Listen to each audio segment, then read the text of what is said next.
This is very urgent business, ladies and gentlemen, I beseech you. Resist it while you still can, and before the right to complain is taken away from you, which will be the next thing. You will be told you can't complain because you're Islamophobic. The term is already being introduced into the culture as if it was an accusation of race hatred, for example, or bigotry, whereas it's only the objection to the preachings of a very extreme and absolutist religion. Watch out for these symptoms. They are not just symptoms of surrender, very often ecumenically offered to you by men of God in other robes, Christian and Jewish and smarmy ecumenical. These are the ones who will hold open the gates for the barbarians. The barbarians never take a city till someone holds the gates open for them. And it's your own preachers who will do it for you, and your own multicultural authorities who will do it for you. Resist it while you can.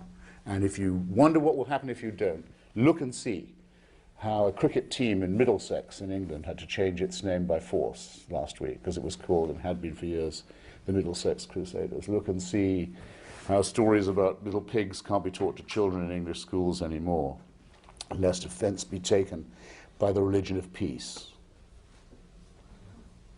Resist it while you can. Mosque after mosque to be opened in Britain, but try to open a church in Saudi Arabia and see what happens. There's no quid pro quo. And I actually, when I arrived in Atlanta, I turned on the TV, CNN, and the first person I saw was actually Christopher. And I was very alarmed, not at what he was saying, but at what he was speaking against, and that was the notion that there was a serious motion before the United Nations that saying anything critical of Islam would be criminalized. And that's the end of free speech, and it's very dangerous. Well, perhaps you want to comment on that, because I think you're probably much more astute observer of it than I am. The United Nations non-binding, so far non-binding resolution, which is carried now for 3 years, it was carried again this week, sponsored by Pakistan, a country for which we pay. It isn't really even a country, barely even a state. It's a construct of Muslim partitionism carved out of the body of India.